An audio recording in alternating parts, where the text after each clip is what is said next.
అందరికీ నమస్కారం. Welcome to Q news. నేను రాజు. నేను హేమ. మరి మన దేశంలో కానీ మన రాష్ట్రంలో కానీ మరి లంచాలు అంటే ఒక చిన్న కామన్ వర్డ్గా అయితే మారిపోయిన విషయం అందరికీ తెలిసిందే. ఎవరైనా ప్రభుత్వ ఉద్యోగులు కానీ కేంద్ర ప్రభుత్వం కానీ ఇటు రాష్ట్ర ప్రభుత్వం కానీ ఎక్కడ కానీ మరి ప్రభుత్వ ఉద్యోగులు అయితే కొందరు మాత్రము ఈ లంచాలు తీసుకోవడము, రెడీ హ్యాండెడ్గా దొరకడము, ఏసీబీలకు పట్టుబడడం ఇలాంటివి అయితే సంఘటనలు మన దేశంలో చాలా జరుగుతూనే ఉంటాయి.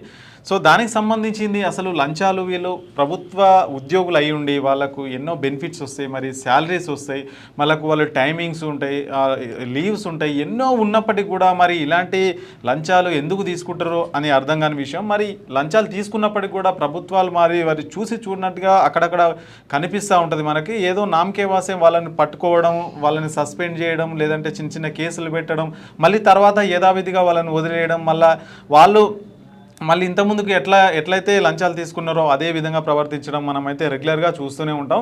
మరి ఎందుకు ఈ లంచాలు అసలు తీసుకుంటున్నారనే అంశం గురించి అయితే ఎంతమంది ఎన్నిసార్లు మాట్లాడుకున్నా అసలు దాని గురించి అయితే ఆన్సర్ రాదు. మరి వాళ్ళకు వేల జీతాలు వస్తాయి, లక్షల జీతాలు వస్తాయి. మరి ఇటు అక్కడ మహిళలు ఇక్కడ పురుషులు అని సంబంధం లేకుండా అయితే ఎవరైనా సరే మరి ఇష్టం ఉన్నట్టు లంచాలు అయితే తీసుకుంటూ ఉంటారు. ముఖ్యంగా ఈ ఏదైతే ప్రభుత్వానికి సంబంధించిన ఆఫీస్ ఉంటాయో, గవర్నమెంట్ ఆఫీసులు ఉంటాయో, మరి అక్కడ అయితే లంచాలు అయితే ఎక్కువగా మరి మనం తీసుకున్నది అయితే ఎక్కువగా చూస్తూ ఉంటాం మనం. అయితే దీని మీద ఒక సర్వే చేస్తే సర్వేలో వచ్చిందన్నమాట. రీసెంట్ మార్నింగ్ ఒక న్యూస్ వచ్చింది, అందుకే మేము ఈ టాపిక్ తీసుకున్నాం అన్నమాట. అంటే మగవాళ్ళకి కూడా మేము ఏం తక్కువ కాదు అన్నట్టు ఆడవాళ్ళు కూడా, అంటే మగవాళ్ళు ఆడవాళ్ళు సమానం అంటారు, సమాన హక్కులు అంటున్నారు. కానీ ఇలాంటి వాటిల్లో కాదమ్మా. సమాన హక్కులు అంటే కొంచెం పనికొచ్చే పనుల్లో సమానంగా ఉండాలి. ఇలాంటివి చేసి దొరికిపోయి ఇవన్నీ కాదు. అవినీతిలోనూ పురుషులకు తామేం తక్కువ కాదని నిరూపిస్తున్న కొందరు మహిళలు. రాష్ట్రంలో ఏసీబీ దాడుల్లో ఈ ఏడాది ఇప్పటి వరకు 18 మంది మహిళలను అధికారులు లంచం తీసుకుంటూ పట్టుపడ్డారు. వేల నుంచి లక్షల్లో లంచాలు డిమాండ్ చేస్తున్నారు. అటు పురుషుల్లోని ఇప్పటి వరకు 100 మందికి పైగా ఆఫీసర్లు ఏసీబీ అధికారులు పట్టుపడ్డారు. చూసారా, 18 మంది అంట. అసలు ఎందుకు లంచాలు ఎందుకు తీసుకుంటారు? మీకు శాలరీస్ వస్తాయి, టైం టు టైం ఆఫీస్కి వెళ్తూ ఉంటారు. అయినప్పటికీ కూడా పేద ప్రజల నుండి అసలు మీరు ఎందుకు ఈ విధంగా తీసుకుంటున్నారు? ఎవరికి లేనన్ని సౌకర్యాలు గవర్నమెంట్ ఎంప్లాయీస్ ఉంటాయి. అవును.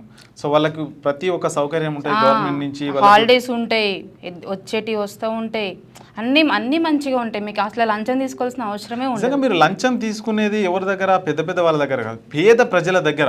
ఎవరైతే క్యాస్ట్ కానీ ఇన్కమ్ కానీ సర్టిఫికెట్కి వచ్చే వాళ్ళ దగ్గర, లేదంటే వాళ్ళకు రెసిడెన్షియల్ సర్టిఫికెట్కి వచ్చే వాళ్ళ దగ్గర, లేదంటే ఈ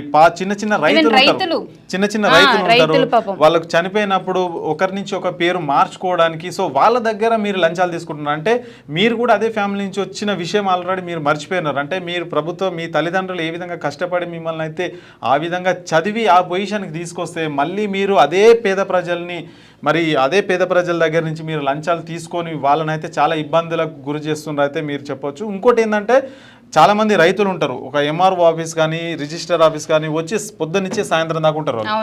అన్నం తినకుండా, చాయ్ తాగకుండా వాళ్ళు మళ్ళీ అక్కడ వాళ్ళని పట్టించుకునే పరిస్థితి ఉండదు. ఏదో మూలను పడేస్తారు, ఉంటాడు, సార్ లేడు, పెద్దోళ్ళు ఉంటారు. పెద్దోళ్ళు వచ్చి వాళ్ళ పనులు వాళ్ళు చేసుకుని వెళ్ళిపోతూ ఉంటారు. ఈ రైతు పొద్దున్న వేనాడు సాయంత్రం దాకా పక్కనే కూర్చోబెడతారు. సార్ ఏమైంది సార్ మా పని, సార్ ఏమైంది సార్ మా పని, కూర్చోవయ్యా చెప్తా, ఇట్లానే అంటారు. సో ఇట్లే ఉంటుంది కాబట్టి వాళ్ళ నుంచి ఎలాంటి సమాధానం రాదు, ఏం రాదు. మరి ఎందుకు ఈ విధంగా లంచాలు తీసుకుంటున్నారు అనేది మనం ఒకసారి గమనిస్తే ఈ మధ్య చాలా అయితే పట్టుబడుతూ ఉన్నారు. మనకు చూసుకుంటే ఇగో చూడొచ్చు. మరి అయితే ఇక్కడ ఇది ఉంది, అవినీతిలోని పురుషులకు ఏమాత్రం తక్కువ కాదని నిరూపిస్తున్న కొందరి మహిళలు. కొందరే, అందరూ కాదు. కొంతమంది నిజాయితీగా పనిచేసేటోళ్ళు కూడా ఉన్నారు. ఎందుకంటే వాళ్ళ ఫ్యామిలీ వాళ్ళని ఎలా చదివించారు, వాళ్ళ తల్లిదండ్రులు ఎట్లా కష్టపడ్డారు అనేది వాళ్ళకి తెలుసు. కాబట్టి అరే నా తల్లిదండ్రులు ఇంత కష్టపడి నన్ను చదివించారు కాబట్టి నేను తప్పుడు పనులు చేయకూడదు అన్నట్టు నిజాయితీగా ఉండేటోళ్ళు కూడా చాలామంది ఉన్నారు.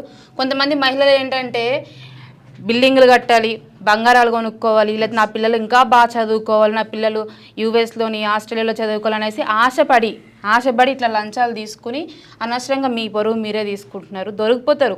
వీళ్ళు ఎలా అంటే దొరికినప్పుడు సస్పెండ్ చేస్తారు. వాళ్ళకి ఏంటంటే 2 నెలలు 3 నెలలు ఏదో హాలిడే ట్రిప్, అది సస్పెండ్ చేస్తారు, మళ్ళీ యథావిధిగా వస్తారు. ఇలాంటి వాళ్ళని సస్పెండ్ చేయడం కాదు, డిస్మిస్ చేసేసేయాలి, ఇక రావద్దు, ఇక అక్కడికి రిజెక్ట్ చేసేసేయాలి, ఉద్యోగం నుంచి మొత్తం తీసేయాలి. సో ఎందుకంటే మీరు ఒకసారి ఆలోచించండి, మీకు ప్రభుత్వం ఇన్ని సౌకర్యాలు కల్పిస్తున్నప్పటికీ కూడా మీరు ఈ విధంగా ఎందుకు తీసుకుంటున్నారు? అసలు పురుషులు మహిళలు దానికి సంబంధం లేకుండా అసలు విపరీతంగా ఈ మధ్య దొరికిపోతున్నారు. మరి దొరికిపోయినప్పుడు కూడా గవర్నమెంట్ వీళ్ళ మధ్యలో ఏమైనా చర్యలు తీసుకుంటున్నారా అంటే ఎక్కడ ఏం తీసుకున్నట్లయితే కనిపిస్తలేదు. ఒకవేళ తీసుకుంటే కనుక మరి ఇది పునరావృతం కాదు. మరి ఇవి అవుతున్నాయంటే వాళ్ళైతే గవర్నమెంట్ చర్యలు తీసుకుంటలేరనే అర్థం అని చెప్పుకోవచ్చు. ముఖ్యంగా ఈ మధ్య మహిళలు మాత్రం ఇంకా ఎక్కువ దొరుకుతున్నారు. మరి దానికి కారణం ఏమైతే చెప్తున్నాను కదా, ఆశ ఇంకా సంపాదించాలి, మేము ఇట్లా బంగారాలు కొనాలి, బిల్డింగ్లు కట్టాలంటే మీకు గవర్నమెంట్ శాలరీలు ఇస్తుంది కదా. జాబ్ లేకుండా పాపం రోడ్డు మీద తిరిగే విద్యార్థులు చాలా మంది ఉన్నారు. 20,000 10,000 కోసం చేయడానికి జాబ్ రెడీగా ఉన్నారు. సో వీళ్ళు వేల లక్షలు తీసుకుని కూడా 20,000 10,000 కూడా లేని బీటెక్ విద్యార్థులు కానీ ఇంకా పై చదువులకు జాబ్ లేదు, లేకుండా రోడ్ల మీద తిరిగే వాళ్ళు మస్తు మంది ఉన్నారు పాపం.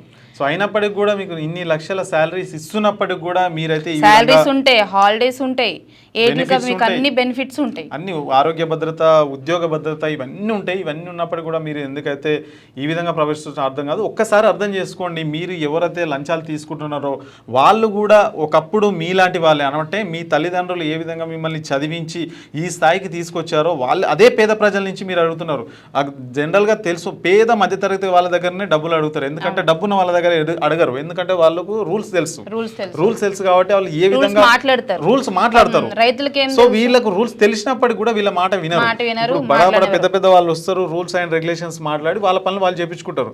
చిన్న వాళ్ళు రైతులు కానీ ఇంకా ఈ చిన్న స్థాయి ఎంతో కొంత ఇస్తే మనకి పని జరుగుతుంది అనే ఉద్దేశంతో ఇన్కమ్ ఇంకా ఎక్కువ వస్తుంది అన్నట్టు పాపం ఆయన ఫీల్ అవుతారు. కానీ వీళ్ళు పోతే అక్కడ పని జరిగే పరిస్థితి మాత్రం కనిపించదు. తిప్పుకుంటూనే ఉంటారు వారాలు నెలల తరబడి, రేపురా ఎల్లుండ్రా రేపురా ఇట్లా తిప్పుతూనే ఉంటారు వాళ్ళని, డబ్బులు తీసుకుంటారు. ఒకసారి అయితే ఆలోచించండి, ఎందుకంటే లంచాలు తీసుకుంటే కూడా అది ఆ లంచాలు ఎవరైతే ఇస్తున్నారో వాళ్ళైతే మరి ఎంత బాధపడుతూ ఇస్తారో ఒకసారి మీరైతే ఆలోచించండి. ఎందుకంటే వాళ్ళ పని కోసం వాళ్ళు పని కావాలని చెప్పేసి లంచం ఇస్తున్నారు, కానీ ఆ పైసల కోసం వాళ్ళు ఎంత కష్టపడ్డారో ఒకసారి ఆలోచించండి. అదే పైసలు పెట్టి మీ కుటుంబ పోషిస్తుంటారు, అదే పైసలతో మీ పిల్లలకి అన్ని కావాల్సిన వస్తువులు కానీ ఇంకేమైనా కానీ తెస్తుంటారు. మరి వాళ్ళ పాపం అయితే మీకు ఖచ్చితంగా తగులుతుందని అంటారు, మరి పెద్దవాళ్ళు అంటారు. మరి అది ఎంతవరకు నిజమో తెలియదు, కానీ మరి ఆ విధంగా చేస్తే మాత్రం ఖచ్చితంగా మీకైతే ఆ సొమ్ము ఏదైతే పేదవాళ్ళ మధ్యతరగతి వాళ్ళ సొమ్ము ఉంటుందో అది తినకపోవడమే మంచిదని చెప్పేసి చాలా మంది అయితే అభిప్రాయపడుతున్నారు. ఇప్పటికే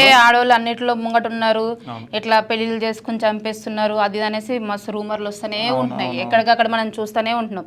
మళ్ళీ ఈ కొత్తగా ఇది కూడా మొదలు పెట్టారంటే ఇక ఆడవాళ్ళకి ఉన్న ఇంత ఇజ్జత్ కూడా పోతుంది, ఉండదు, ఇక ఇజ్జతే ఉండదు అసలు. ఎందుకంటే చదువు లేని వాళ్ళు ఇలాంటివి చేశారంటే అనుకోవచ్చు. మీరు పెద్ద చదువులు చదివి గవర్నమెంట్ జాబులు చేసుకుంటూ ఇలాంటి పనులు చేయడం అసలు కరెక్టే కాదు.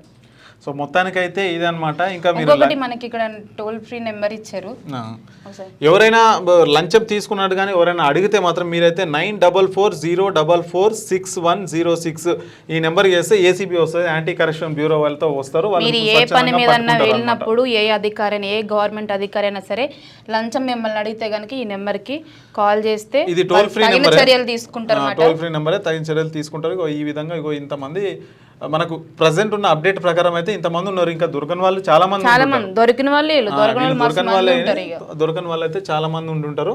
సో దయచేసి ఎవరైతే ఉంటారో ఒకసారి ఆలోచించండి మీరు కూడా. సో ఇలాంటి వాటికి దూరంగా ఉండడం, ఇప్పుడు వాళ్ళు దొరికినారు మీ మీద సస్పెండ్ చేస్తారు, మీకు ఏదైతే ముందుకు వెళ్ళాలనుకుంటున్నారో మీకు ప్రమోషన్స్ కానీ లేదంటే ఉద్యోగం నుంచి ఇంకొక పైకి వెళ్ళేస్తారు. ఇలాంటి టైంలో మీకు చాలా ఇబ్బంది అవుతుంది. ఈ కేసులు, ఏసీబీ కేసులు ఇవన్నీ అది మీ ఉద్యోగం పోకపోవచ్చు, కానీ కాకపోతే ఏంటంటే మీకైతే చాలా ప్రాబ్లం అవుతుంది. సో దయచేసి ఆలోచించండి, మీరు ఒక పేద మధ్య తరగతి నుంచి అయితే మీరు డబ్బులు తీసుకుంటున్నారో అది ఎంతవరకు తీసుకోవడమే మంచిదని చెప్పేసి ప్రజల నుంచి కానీ మా నుంచి కానీ ఒక రిక్వెస్ట్ అనుకోండి, ఇంకా ఇంకేదైనా అనుకోండి. ఇంకా నమ్మకం కూడా పోతుంది మీ మీద, నమ్మకాన్ని పోగొట్టుకోకండి. ఇప్పుడు గవర్నమెంట్లో జాబ్ చేస్తున్నారు అంటే అక్కడ మీ దగ్గర పని అవుతుందనే ఒక ఎవరైనా కూడా నమ్మకంతో మీ దగ్గరికి వస్తారు, పని అవుతుంది కదా, అరే మేడం ఉన్నది అనేసి అట్లా. ఇప్పుడు నార్మల్గా లేడీస్ని ఎందుకు తీసుకుంటారు ఇలాగా? మగవాళ్ళు అంటే కొంచెం కఠినంగా ఉంటారు, అర్థం చేసుకోరు అనుకుంటారు.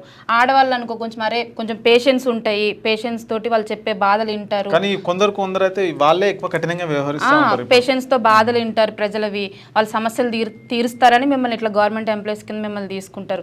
కానీ మీరు కూడా మేము మగవాళ్ళకి ఏం తక్కువ కాదన్నట్టు మీరు కూడా లంచాలు తీసుకుంటే ఎట్లా?